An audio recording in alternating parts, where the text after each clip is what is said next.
Okay, so I haven't soldered this simply because I wanted everything to line up. One thing I am going to do before I solder is put these two together.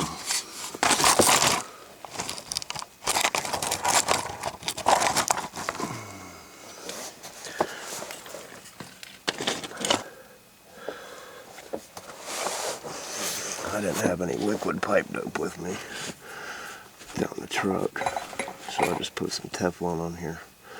This beveled edge right here is your seal. Don't matter how much you put on them threads, how much you put on these threads here, if that beveled edge is leaking, it's going to leak.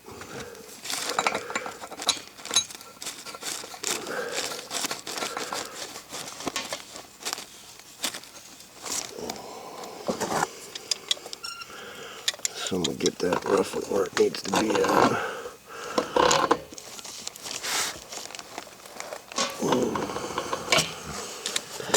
Before I solder.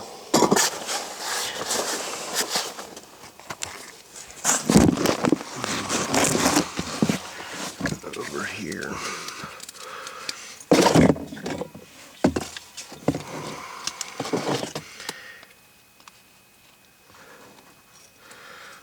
I'm only doing that because I didn't bring my flux brush in and I didn't put a whole lot on the inside of it.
That may be the joint making that noise.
Okay, I think that worked out a lot better for us.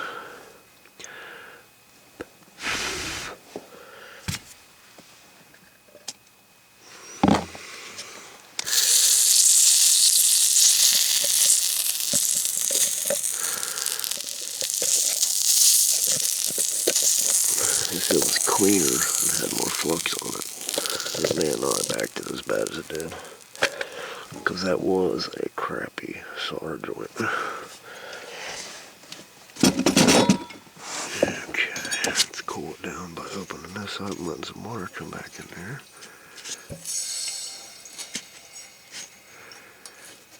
Okay.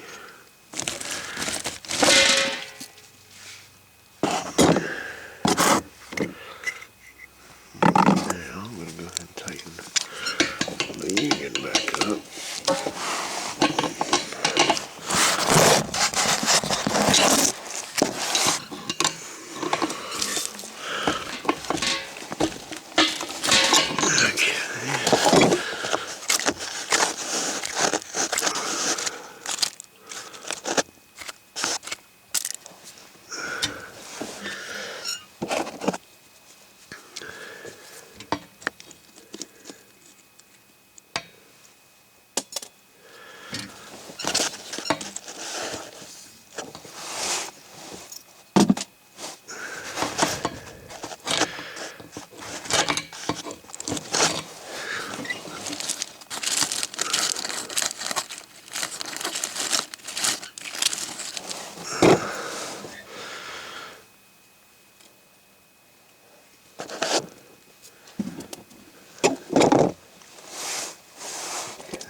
Alright, so I need to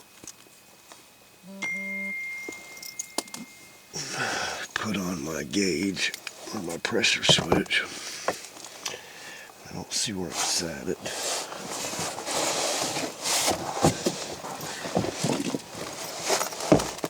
Okay. I always, it's got Teflon on it, but as we're looking at the threads, I always wrap my Teflon like this, because that's the same way that my fitting is going to screw on and it won't push the Teflon off. If you put the Teflon on the other direction, then it's going to get pushed off when you thread your nipple in or couple in or whatever you're threading into it.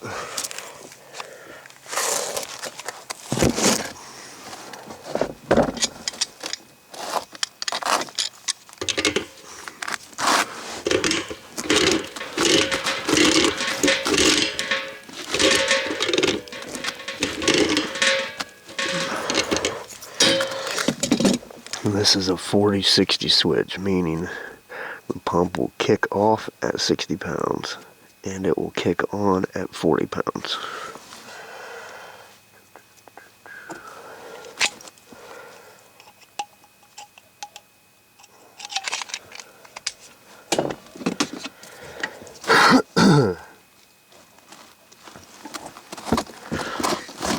The sandpaper and scratch these wires up so they're clean. We get a good connection.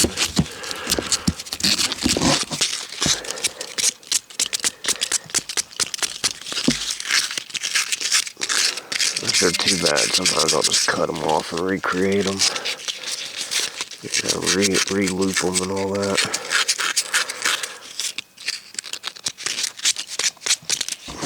A lot of times it's nice having them circled like that, because you can take the screw off, put it in there, and then place it how you want it.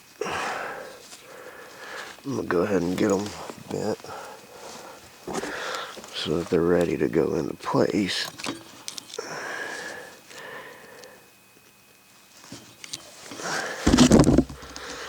Okay. I guess I could turn that pressure switch around a little bit.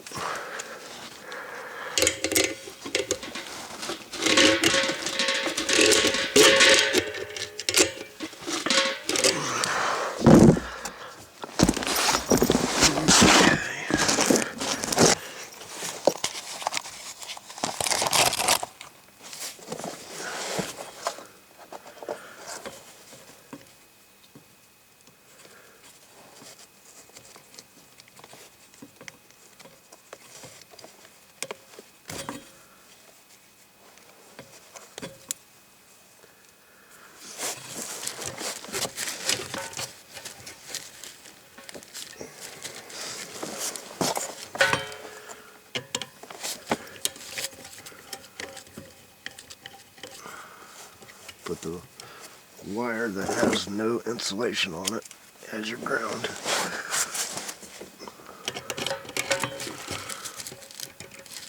Sometimes referred to as a raw ground.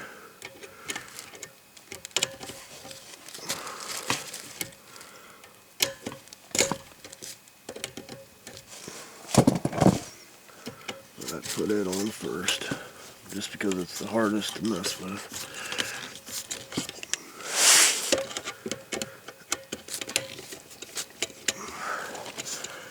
I'm going to go ahead and take that screw all the way out.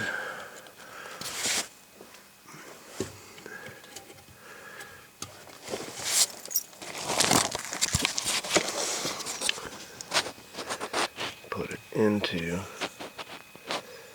that wire. Oh, that's cute. So that's why you don't do that.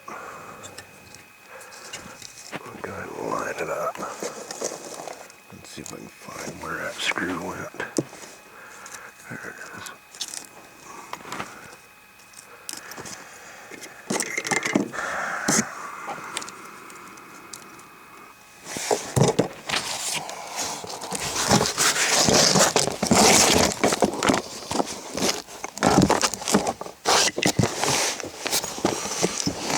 This switch is divided. This side is 115, this side is 115.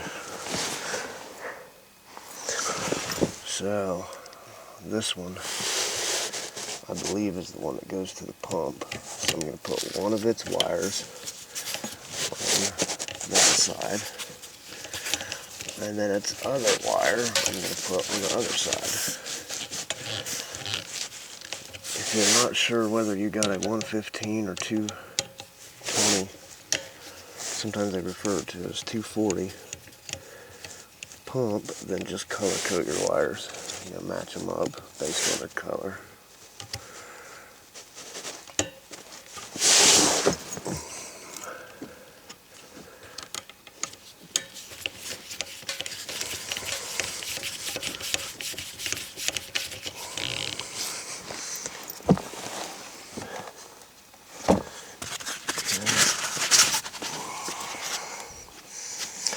Here's my other one.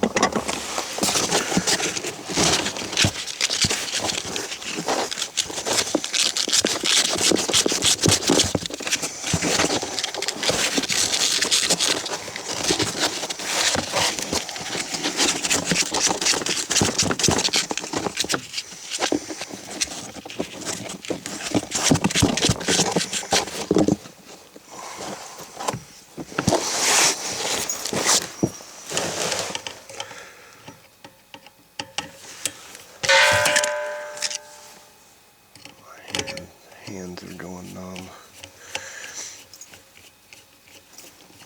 Okay.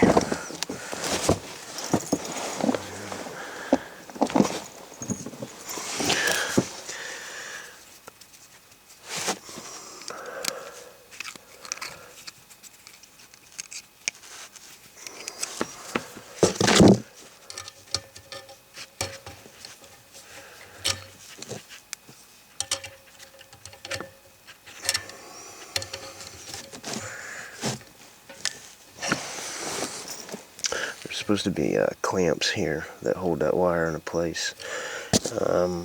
Are they important? Yeah. But I'm going to skip them because I don't have any, and I didn't realize this one didn't have any on it.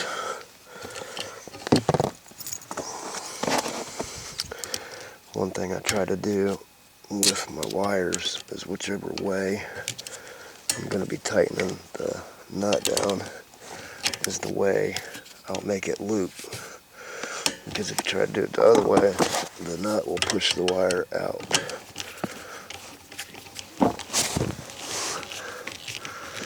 I was talking about the way I looped it around the shaft of the screw.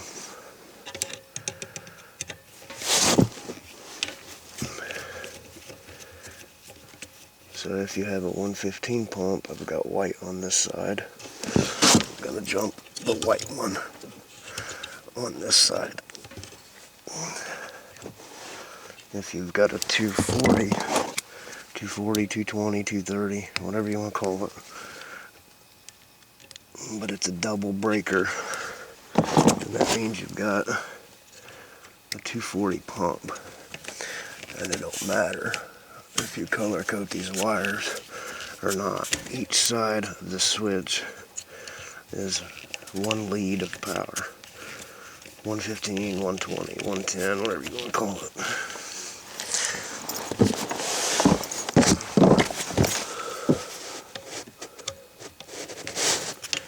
Just about done.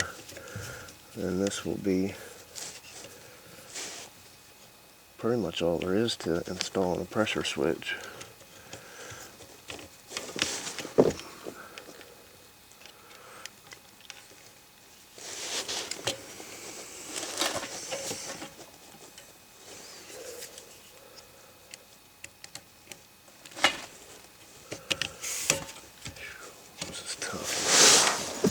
Hands are numb.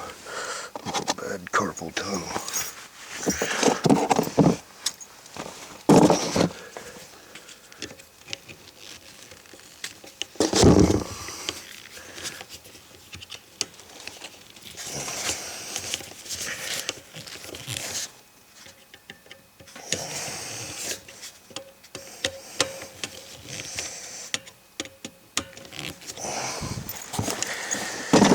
Okay, so simple. And this is why that works. Because on this side, when the power's on, see right now it's calling for pressure. So these contacts are engaged. I've got the power off, otherwise you wouldn't be able to touch them.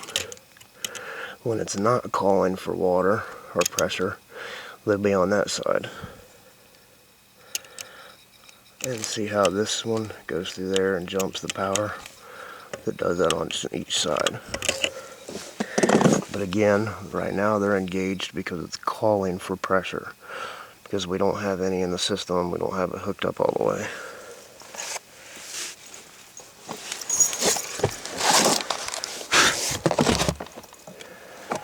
Now, this is the only thing I don't like about this particular kind of cover. Sometimes they're a pain in the butt to put on.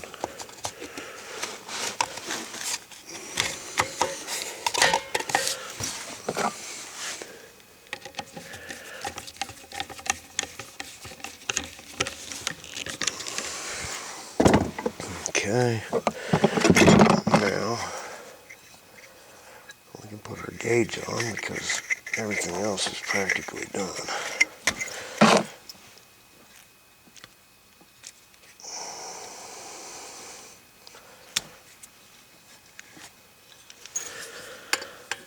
Again, the only purpose of the gauge is to help diagnose what may be going on with the system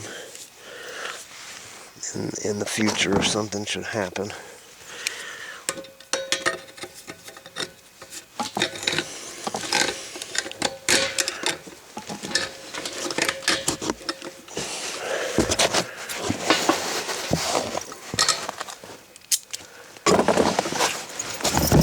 Okay, practically done. Now all I gotta do is go back out there and get a barb fitting, put it inside here, screw it in to this side, so you can either go 1 inch on the outside or 3/4 threads on the inside. That's how these are set up. They're double threaded, so it's got 3/4 threads in there. The barb fitting I've brung down slides inside this pipe too easy, so I want to get one that has bigger edges.